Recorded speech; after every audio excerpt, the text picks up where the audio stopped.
देखिए फिर third point क्या है, a very small fraction of alpha particle were deflected by 180 degree indicate that all the positive charge and mass of the gold atom were concentrated in a very small volume with in the atom. तो कुछ particle ऐसे भी थे जो जैसे गए वो वैसे ही वापस आ गए थे 180 डिग्री पर ऐसा बहुत कम ही हुआ। तो इससे हमें पता ये चलता है कि जो पॉजिटिव चार्ज होते हैं वो बहुत कम ही स्पेस ऑक्यूपाई करते हैं और उनका वॉल्यूम भी बहुत कम होता है। ठीक है। From the data he also calculated that the radius of the nucleus is about 10 to times 5 less than the radius of the atom. और ये भी डेटा कैलकुलेट किया गया कि रेडियस जो न्यूक्लियस का रेडियस होता है वो 10 टू द 5 टाइम्स छोटा होगा रेडियस ऑफ एटम से। On the basis of his experiment Rutherford put forward the nuclear model of an atom. और इस बेसिस पर उन्होंने क्या किया, न्यूक्लियर एटम का न्यूक्लियर मॉडल फॉरवर्ड किया विच हैड फॉलोइंग फीचर, जिसके बहुत सारे फीचर्स थे। There is a positive charge centre in atom called nucleus. ठीक है, उस एटम के अंदर क्या होता है, पॉजिटिव चार्ज होता है जिसे हम न्यूक्लियस कहते हैं। And nearly all the masses of an atom reside in the nucleus. The electron revolve around the nucleus in circular part. ठीक है, जो इलेक्ट्रॉन होते हैं वो न्यूक्लियस के चारों ओर क्या लगाते हैं, रिवॉल्व करते हैं, चक्कर लगाते हैं। The size of the nucleus is very small as compare to the size of atom. तो जो न्यूक्लियस का साइज़ था वो एटम के अकॉर्डिंग कैसा था, छोटा था। अब हम यहाँ पर देखेंगे ड्रॉबैक्स। रदरफोर्ड ने जो मॉडल फॉरवर्ड किया था, पुट किया था, उसके ड्रॉबैक्स क्या थे। The revolution of the electron in a circular orbit is not expected to be stable. Any particle in a circular orbit would undergo acceleration. During acceleration charge particle would radiate energy. Thus the revolving electron would lose energy and finally fall into the nucleus. If this were so, the atom should be highly unstable and hence matter would not exist in the form that we know. We know that atoms are quite stable. देखो इसमें ये बता रहा है, मैं आपको अगर सीधी language में बताऊँ तो इसमें ये बता रहा है कि देखिए जो जो इलेक्ट्रॉन्स हैं जो सर्कुलर मतलब क्या कर रहे हैं, चक्कर लगा रहे हैं वो सर्कुलर ऑर्बिट पे। ठीक है, तो जब वो चक्कर लगाएंगे कंटिन्यूसली, वो जब घूमते जाएंगे घूमते जाएंगे घूमते जाएंगे तो वो अपनी एनर्जी क्या करेंगे, रेडिएट करेंगे, है ना। अगर वो कोई काम कर रहे हैं तो हम थक जाते हैं, हम अपनी एनर्जी लॉस करेंगे, वो भी क्या करेंगे, अपनी एनर्जी रेडिएट करेंगे। और जब वो अपनी एनर्जी रेडिएट करेंगे तो वो न्यूक्लियस पे क्या हो जाएंगे, सारे के सारे गिर जाएंगे और न्यूक्लियस क्या हो जाएगा, फट जाएगा।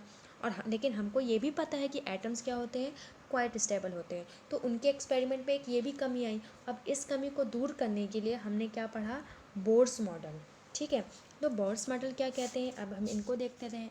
इन order to overcome the objection raise against Rutherford model of the atom, Niels Bohr put forward the following postulate about the model of an atom. जब उन्होंने ये ऑब्जेक्शन देखे जो रदरफोर्ड पे लगाए गए थे तो उन्होंने उसको क्लियर करने की कोशिश की। और उन्होंने क्या कहा, only certain special orbit known as discrete orbit of electron are allowed inside the atom. उन्होंने कहा केवल स्पेसिफिक डिस्क्रीट ऑर्बिट होते हैं जिन पे इलेक्ट्रॉन क्या करते हैं, एटम के अंदर रिवॉल्व करते हैं। While revolving in discrete orbit the electron do not radiate energy. और जब वो उस डिस्क्रीट ऑर्बिट पर रिवॉल्व करते हैं तो वो अपनी एनर्जी रेडिएट नहीं करते हैं। तो यहाँ पर प्रॉब्लम सॉल्व हो गई, ना तो वो अपनी एनर्जी रेडिएट करेंगे, ना ही वो न्यूक्लियस पर गिरेंगे और ना ही न्यूक्लियस फटेगा। ठीक है, अब देखिए यहाँ पर नील बोर ने ये जो ऑर्बिट है, ठीक है, इनको क्या नाम दे दिया, या तो इनको शेल दे दिया नाम या एनर्जी लेवल नाम दे दिया। ठीक है, देखो इनने यहाँ पर देखो आपको पता है कि ये अपना एटॉमिक स्ट्रक्चर है। ठीक है, और एटम के अंदर यानी कि सेंटर में क्या होता है, न्यूक्लियस होता है। और फिर एक एक ऑर्बिट को उन्होंने नाम दे दिया। कैसे नाम दे दिया, जैसे उन्होंने दे दिया K shell, L shell, M shell, N shell, उन्होंने एक एक नाम दे दिया। दीज ऑर्बिट और shell are represented by the letter K, L, M, N. और द नंबर भी दे दिया, के है यानी कि n इक्वल टू 1 कौन सा नंबर है, orbit number 1। n equal to orbit number 2, n equal to 3 orbit number 3, n equal to 4 orbit number 4, ऐसे उन्होंने नाम दे दिया। ठीक है, अब आता देखिए यहाँ पर लिखा है, अब आता है न्यूट्रॉन्स। ठीक है, न्यूट्रॉन्स में क्या है, इन 1932 जे Chadwick discover another subatomic particle which had no charge and a mass nearly equal to that of proton. It was eventually named as neutron. Neutrons are present in the nucleus of all atom except hydrogen. In general, a neutron is represented as n. The mass of an atom is therefore given by the sum of the masses of the proton neutrons present in the nucleus. अब आता है neutrons की बारी, ठीक है। तो 1932 में जो जे चडविक थे, उन्होंने एक और सब एटॉमिक पार्टिकल डिस्कवर किया, न्यूट्रॉन्स। उसका कोई चार्ज नहीं होता, बट इसका मास जो होता है वो प्रोटॉन के इक्वल होता है, और सब में न्यूट्रॉन होता है केवल हाइड्रोजन को छोड़ के, ठीक है। फिर आता है how are electron distribute in different orbit, ठीक है। अब किस तरह से मतलब इलेक्ट्रॉन्स जो है उनको अलग अलग शैलों में डिस्ट्रीब्यूट किया जाता है, ठीक है। The distribution of electron into different orbit of an atom was suggested by bore and बरी। ये जो सजेशन दिया गया कि इलेक्ट्रॉन को कैसे डिस्ट्रीब्यूट करेंगे ऑर्बिट में, ये किसके तरह दिया गया, बोर और बरी ने मिलकर बताया, ठीक है। The following rules are follow for writing the number of electron in different energy level और शेल, ठीक है। ये जो रूल्स बनाए गए कैसे कैसे ऑर्बिट्स में इलेक्ट्रॉन को रखा जाएगा, तो इलेक्ट्रॉन के नंबर उनके एनर्जी लेवल से शेल पे रखे गए। फर्स्ट पॉइंट है the maximum number of electron present in a shell is given by the formula 2n square where n is the orbit number of energy level, ठीक है। तो यहाँ क्या बोल रहे हैं कि जो मैक्सिमम नंबर थे इलेक्ट्रॉन के, उनको कैसे प्रेजेंट किया गया शेल में, इस फॉर्मूले के द्वारा, 2n² के द्वारा। जैसे जहाँ पर n क्या है, ऑर्बिट का नंबर, ठीक है। जैसे मान लो ऑर्बिट का नंबर 1 है, तो n की जगह क्या रखेंगे, 1 का स्क्वायर, तो जाएगा 2। n की जगह 2 रखेंगे तो 2 का square and 4 into 2 equal to 8, इस तरह से। The maximum number of electron that can be accommodate in the outermost orbit is 8, ठीक है। बाहर वाले शेल में केवल कितने होना चाहिए, 8 इलेक्ट्रॉन रख सकते हैं, ये कहा गया, ठीक है। मैक्सिमम इलेक्ट्रॉन बाहर वाले शेल में आउटर मोस्ट में कितने हो, 8 हो, 8 से कम हो लेकिन 8 से ज़्यादा ना हो। Electrons are not accommodate in given shell unless the inner shell are filled, that is the shell are filled in a stepwise manner। जब तक अंदर वाली शेल में इलेक्ट्रॉन नहीं भरे जाएंगे, तब तक आउटर मोस्ट में इलेक्ट्रॉन नहीं आएंगे। तो इलेक्ट्रॉन कैसे बनना शुरू होंगे, मतलब अंदर वाले पहले भरेंगे फिर बाहर वाले भरेंगे, ठीक है, स्टेप वाइज होंगे।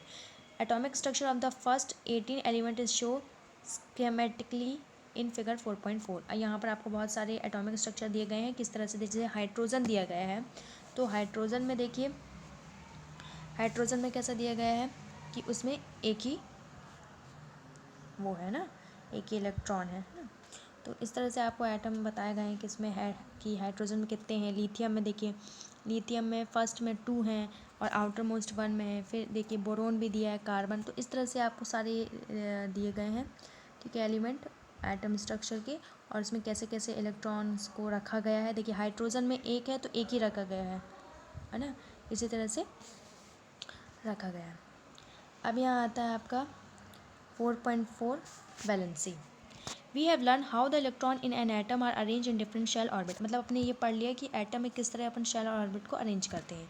The electron present in the outermost shell of an atom are known as the valence electron. जो इलेक्ट्रॉन आउटर मोस्ट में होते हैं, एटम के आउटर मोस्ट में जो इलेक्ट्रॉन होते हैं, उनको वैलेंस इलेक्ट्रॉन कहते हैं। क्या कहते हैं उनको,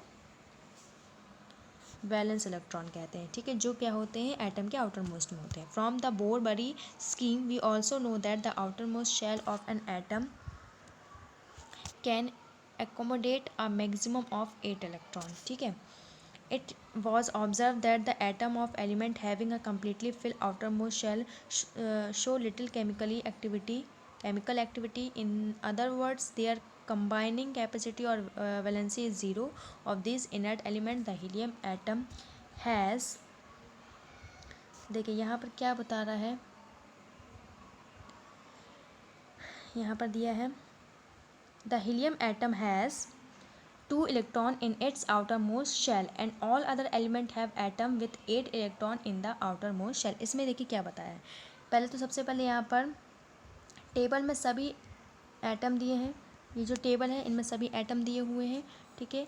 और ये आउटर मोस्ट इलेक्ट्रॉन है, लेकिन इनमें देखो, इनमें सभी में क्या है, आउटर मोस्ट इलेक्ट्रॉन है, ठीक है। लेकिन हीलियम में आउटर मोस्ट में देखिए, आउटर मोस्ट में सभी के आउटर मोस्ट में 8 इलेक्ट्रॉन है, और हीलियम इनर्ट एलिमेंट है जिसके आउटर मोस्ट में इलेक्ट्रॉन है। कंबाइनिंग कैपेसिटी क्या कहलाती है, देखो यहाँ पर बताया गया है, it was observe that atom of element having completely fill outermost shell show little chemical activity. ठीक है, मतलब ये माना जाता है कि जो एटम के आउटर मोस्ट में है उसमें क्या होते हैं, मैक्सिमम 8 इलेक्ट्रॉन होते हैं, लेकिन इन अदर वर्ड्स यहाँ पर टेबल में आपको बताया गया है, ठीक है, केमिकल एक्टिविटी में, in other words their combining capacity और वैलेंसी इज़ ज़ीरो। ये कंबाइनिंग कैपेसिटी क्या होती है, देखो अब इतने रिएक्शन क्यों होते हैं, क्योंकि सबको अपने आउटर मोस्ट में इलेक्ट्रॉन चाहिए ताकि वो स्टेबल हो सके। ठीक, कंबाइनिंग कैपेसिटी मतलब होता है कि रिएक्शन करते हैं ताकि वो अपने आउटर मोस्ट में क्या करें, इलेक्ट्रॉन को क्या कर सके, बैलेंस कर सके और वो स्टेबल हो सके, है ना। देखो यहाँ पर ये आपको टेबल है, ये आपको पढ़ना है, ठीक है। The combining capacity of the atom of